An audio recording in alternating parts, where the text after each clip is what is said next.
Le journal, une rencontre institutionnelle a eu lieu ce lundi à huis clos au Palais du Peuple. La rencontre aboutit à une proposition de sortie de crise par rapport à la situation de la CENI et celle du deuxième tour de la présidentielle. La proposition sera soumise à l'appréciation du chef de l'État, comme nous le confirme dans ce reportage François Lang. Comme annoncé, la rencontre interinstitutionnelle a bel et bien eu lieu ce lundi au Palais du Peuple. La rencontre à huis clos a connu la présence effective du ministre secrétaire général de la présidence de la République, du président du Conseil économique et social, du représentant du CNC, de la présidente du CNT et du premier vice-président du CNT. L'essentiel des débats a permis d'élaborer un point de réflexion devant être soumis à l'appréciation du président de la République. Nous avons fait un certain nombre de documents. Nous avons fait une note technique de tout ce qui a été fait. Nous n'avons pris aucune décision ici. Nous n'avons donné aucun avis, mais nous avons fait la note technique. Parce que nous avons aussi regardé le règlement intérieur de la CENI, la loi 013, et nous avons examiné qu'est-ce que la Constitution aussi dit. Nous avons analysé tout cela, nous avons fait une note technique. Et nous avons fait aussi des propositions de sortie de crise.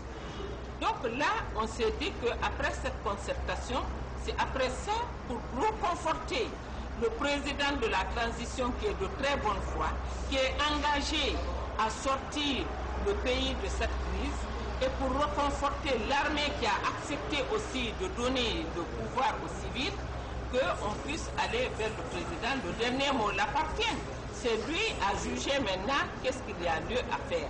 Mais tu ne peux pas aller vers un chef pour lui dire il y a crise, il va te dire bon quelle est la solution et retourner après pour réfléchir. Aujourd'hui, les partenaires au développement, tous sont développés, ils ont mis la main à la poche pour nous accompagner. Quand quelqu'un te lave le dos, lave-toi le ventre. Et nous, ici, les institutions républicaines, je le dis encore, quand il y a crise, nous ne parlons pas ici d'organiser les élections, mais nous parlons de résoudre les problèmes de la crise. Nous n'avons pas de couleur, nous n'avons pas de parti politique, nous n'avons pas de race, nous n'avons que la Guinée en face de nous. Donc nous ne pouvons pas être complices de quelqu'un pour freiner le processus électoral, il faut qu'on aille de là-bas. Le ministre de la Communication, M. Aboubacar Silla, a reçu en audience l'ambassadeur de Chine en Guinée, venu lui faire ses adieux. L'occasion a été mise à profit pour magnifier les liens de coopération et d'amitié qui existent entre Conakry et Pékin. Au terme de l'entretien, le ministre a offert un cadeau symbolique au diplomate chinois qui quitte la Guinée après 4 années de service. Maferin Kamara. J'ai eu le plaisir de rencontrer ce matin le ministre de la Communication pour lui dire au revoir à la fin de mon mandat en Guinée. Et les autorités de Chine ou l'ambassade de Chine en Guinée entretiennent d'excellentes relations avec les autorités de Guinée et notamment le ministère de la Communication. La nouvelle maison de la RTG est un symbole de notre coopération amicale, vieille de 5 décennies. Je garde un bon souvenir de mon séjour en Guinée. Je dois dire, je souhaite beaucoup de succès pour le peuple guinéen dans son œuvre pour le développement du pays. Je souhaite prospérité, la paix, la stabilité à la Guinée. Le peuple guinéen aura toujours le courage de relever le défi dans sa marche en avant. Je suis sûr que le peuple guinéen va sortir victorieux et la Guinée va sortir victorieuse pour les élections, dans la marche vers la démocratie. Je garderai un très bon souvenir de la Guinée, du peuple guinéen, parce que j'ai pu mesurer le tissu social de l'amitié sino-guinéenne en Guinée durant mon séjour. Je suis très frappé par la spontanéité de l'amitié du peuple guinéen envers la Chine. L'amitié sino-guinéenne est cultivée par nos deux gouvernements et nos deux peuples. L'amitié est très appréciée en Guinée. Je suis très satisfait.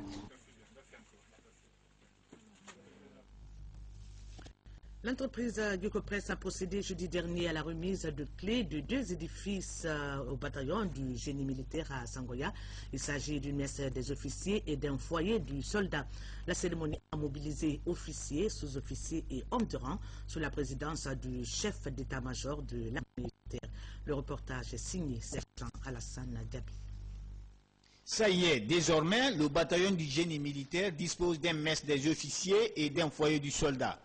La cérémonie de remise de clés de ces 2 édifices s'est déroulée dans l'enceinte du dit bataillon à Sangoya. Cette réalisation, qui résulte de l'investissement public du ministère de la Défense nationale, s'inscrit dans la dynamique de l'amélioration des conditions de vie et de travail des forces armées guinéennes. Nous sommes ici rassemblés aujourd'hui pour annoncer les couleurs des cérémonies de remise des édifices que Guicopress a bien voulu faire pour les forces armées guinéennes. Nous sommes très comblés parce que nous avons été parmi les premières unités qui ont annoncé les couleurs de la construction dans les camps. Et nous sommes aussi sollicités pour la remise en tout premier lieu. Cet effort doit être poursuivi en vue de la création et du renouvellement progressif des infrastructures et équipements anciens pour permettre à la défense nationale de répondre efficacement et en toute sécurité aux missions de plus en plus complexes qui lui sont confiées. Ces bâtiments entièrement construits et équipés par l'entreprise Guicopress sont composés entre autres des salles polyvalentes, cuisine, salon VIP, de toilettes et autres accessoires. Aujourd'hui, je disais que c'est un sentiment de fierté dans la mesure où nous commençons une série de remises de chantier après plusieurs séries de poses de première pierre. L'esprit de corps, la sérénité et la solidarité entre frères d'armes nous obligent à accompagner le général d'armée Sekouba Konaté dans son exaltante mission de conduire la transition à terme dans les conditions les meilleures, pour qu'une nouvelle histoire de l'armée guinéenne soit gravée dans l'esprit de chacun et de tous. Ces réalisations serviront à organiser et à créer des activités socio-culturelles au profit du personnel du génie militaire et famille. Une feuille de route vient d'être remise aux autorités guinéennes. En effet, c'est l'état-major de l'armée de l'air qui s'est doté de cette feuille de route pour 5 ans. Et la remise du document de 33 pages a fait l'objet d'une grande mobilisation à la base aérienne devant le chef d'état-major général de l'armée. Le reportage de Mamadou Malal Djando. C'est un document de 33 pages intitulé « Plan quinquennal d'études du programme de la stratégie de développement de l'armée de l'air, perspective 2011-2015 ».